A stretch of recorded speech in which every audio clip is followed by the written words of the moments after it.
Hey you guys, it's Peter, and welcome to my channel, Peter Likes Books. Okay, let's get right into this video, because what else should we do? Read? I mean, we're booktubers, why would we ever read? Which brings me to today's video. This is a little bit of a rambling, bookish discussion? I don't know. What is it? So, I wanted to kind of talk about the books that I don't really have anything to talk about, but this is just going to be what I'm going to do today. Because I had this moment last night where I was driving around listening to this audiobook, and I had spent like a half an hour on the front porch reading, and then I started reading another book, and which you know I do all the time. I'm already reading 8 books, so why not throw another one into the mix? But I had this moment driving around where I was like, I love to read. Like, I absolutely love to read. I love getting into a story. I love, finding new characters, falling in love with new characters, falling in love with their story and their journey. I love it so much. And it was like, I just had this like moment, do you guys ever have those where you're just like it's like a really good point of a book where you're like, oh my God, like this is just, the whole world has opened up to me, which was kind of my bookmark that I showed the other day. And I'm going to talk about this in a second in relation to one of the books that I'm reading. So what happened was, last night I was sitting around and I was reading Eliza and Her Monsters by Francesca Zappia. Fantastic. Now listen, when I started reading this book, I had a really hard time getting into it. It's written like through text messaging and through computer screens and through like this graphic novel and this online graphic stuff, and I was very confused, okay, to say the least.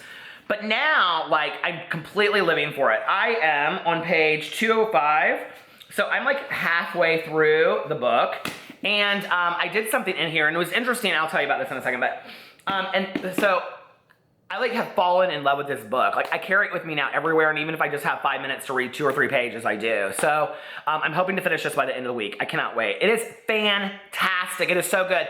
And I don't know who, but somebody mysteriously sent me her next book that has with bookmarks and all kinds of stuff. Could it have been Francesca Zappia?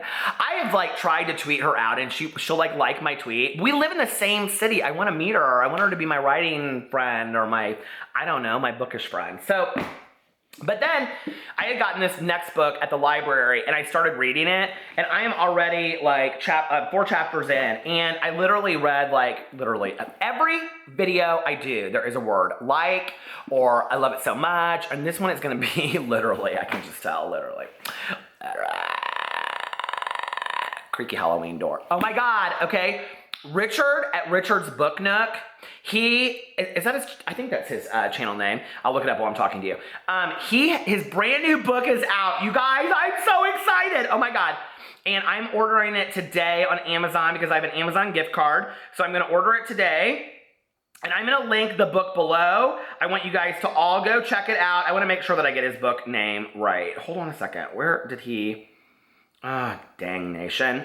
But can you guys believe it? In here, I will even do this. I put in like Richard. Okay, Richard's Book Nook. I will leave his channel below. Richard is like one of my all-time favorite booktubers. He doesn't even know this. He's like one of the reasons why I do booktube, because he's just so unapologetically himself. And he does all like middle grade books. I was eating couscous. Excuse me. But he does like all middle grade books. The life of a YouTuber when you're eating lunch right before you do your video. So anyway, do you guys like couscous? Oh my God. I've lost 20 pounds. I'm so proud of myself. But anyway, Richard's Book Nook, which used to be called something else that I personally liked his name better, but like we'll just keep that a secret. So his new book, The Library of Souls, is available on Amazon. Should we read it? The Library of Souls. Okay, let's see. Oh, hold on. I'll go right to it and let's hear what it's all about. I told you this is just going to be kind of a rambling book video. I'm so excited about this. I love when people that I know write a book, and then I want to read what it's all about. Here it is. Oh my God. Oh my God. Oh my God. Oh my God. Let's look at the cover. Oh my God. The cover. Look at that. The Library of Souls. It is such a cool cover. And then here's the back. Be careful what you check out. And Richard loves libraries because he does like library halls, and he does library tours, and it's okay. Oh my God, I just went off of it, and now I get to find out what it's about. Here. So if you want to buy it, it is $8.99 in paperback. And let's hear what description. Are you ready? I'm so excited. Be careful what you check out. Ever since he could remember, Simon Santiago could see and talk to the dead. When his parents are killed in a train accident, he is sent to live with this estranged con man of an uncle. This sounds like John Belair's books. Okay.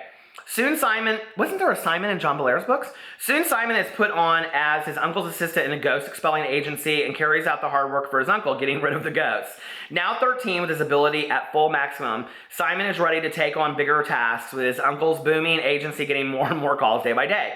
When a phone call comes in from a desperate librarian at an infamously haunted library, Simon is all too eager to get to work. But when they arrive at the sprawling mansion of a library, Simon quickly discovers that there's something else haunting the library, and its thirst for Simon's soul is dangerously clear from the moment he steps foot into the building. I cannot wait to read this. With the help of one of the young library volunteers and the mute spirit of the library, Simon is determined to find out what is really going on before his soul, as well as his uncles, are added to the ever-growing system of the library of souls. Will Simon and his new friend make it out alive?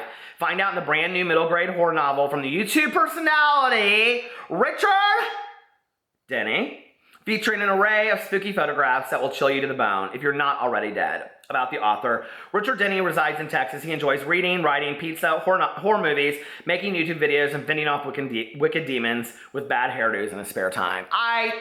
Congratulations, Richard. That is so awesome. And I love to shout out other booktubers that have books out. I think that's phenomenal. A lot of booktubers write, just like myself. My book is listed below. But above that will be Richard's book. Please go check it out. Spookathon is coming up in October, which this will be a great book for Spookathon. I'm reading all scary books for the month of October. I'm going to be reading this one. In fact, I will tell you what.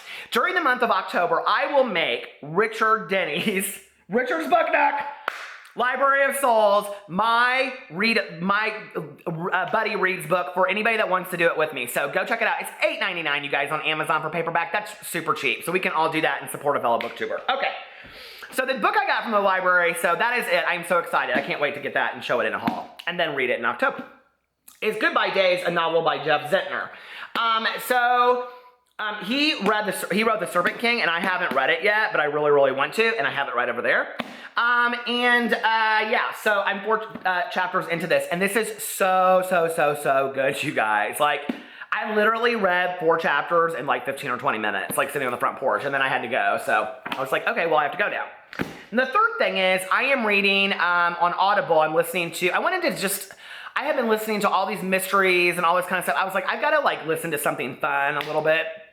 So I am listening to Bill Cronenberg's Openly Straight that came out, I think, 2 or 3 years ago. It has a sequel now. And it is about this gay kid from Boulder, Colorado, who has been out since he's 12. His mother is president of PFLAG, and he goes around and speaks to high schools and places about being gay and all this kind of stuff. And he decides to go to a boarding school out east in Massachusetts.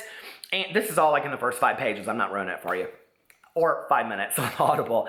And he decides to go out there, but when he goes out there, he doesn't want to be the kid that's always known as being gay, even though he's so accepted widely where he lives, that he decides to kind of like melt into the crowd, and like right away he is like defined as a jock. So it's really interesting. It's really done from a different point of view, and I think it's really, really cool. But like last night when I was driving around listening to that, I just had this moment where I was just like, I love books. I think it a lot, really, but I think I take for granted BookTube and just going to bookstores and all of it. Like, there's something about being a lover of reading that I think that people that I know that are like, oh, I don't read, I can't, I just don't enjoy reading and whatever. And I'm always kind of like, but why? Like, there's something that you're missing out on there. I think even if you only read like 1 or 2 books a year, to get really into a book and follow the journey all the way through, I think is just fantastic.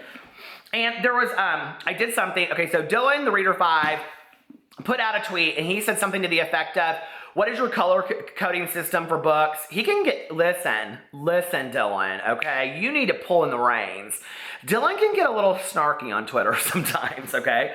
And he said something about, like, what's your color coding system on reading books? And if you don't have one, keep it to yourself or something like that. But I have to tell you what's interesting is that I am not one of these people, and I've said it a million times. I'm like becoming a new reader, a new booktuber.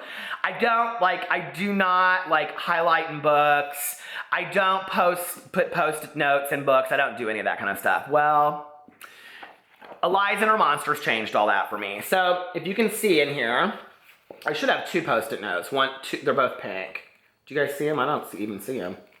Where'd she go? And I also highlighted them, so hold on. Okay, so here's one. And these are things that were really important. See, I even highlighted. Can you believe it? We don't do that to books. Yes, we do. We enjoy books like a good piece of fruit. Let the juice fall down from my throat. So this is the part that I absolutely love. Well, there's another part too. Hold on. Let me see if I can find the other part. But do you guys do that in books? Do you like color code, or do you use Post-it notes or any of that kind of stuff? Where is the other part? Damnation. This is why I should have put it at the top. This is why now I know that people put them on the sides. They don't put them like in the middle of the page because you can't find them. Come on, Eliza. Where are you, girl? Anyway, I'll just read this part because I can read the other part when I do the review of the book. But there was a part in the book where they're talking about what they love about online characters in this like graphic story. And they're talking about this Children of Hypnosis series that they read in the book. And I wanted to read this part because I think for me, this defines so well why I am a reader. And she's talking about how she loves characters. And he goes, what do you read them for? And she says, the characters, I guess. I thought the characters were the reason anyone read Monster C. And he says, you mean like shipping? And she said, no, not shipping. Shipping's great, and I do it all the time, but I mean the characters themselves. The struggles they have to go through, and when you really love them, how much they affect you. When the characters are good, they make you care about everything else. That's why I draw them. It probably sounds dumb, but they're like real people to me. And this will probably sound worse, but sometimes I like them better than real people. I can empathize with characters. Real people are harder. I mean, blown away. That is just such a profound statement, right? And I think that for me totally encompasses why I love to read. So anyway, I just wanted to share that with you guys. I love you, and I will see you tomorrow. Bye. Go buy Richard's book. We're gonna read it, all of us together, in October. So go buy it and send me pictures on Snapchat, Twitter, and everywhere else that you bought the book. I wanna see it, okay? I love you. Bye.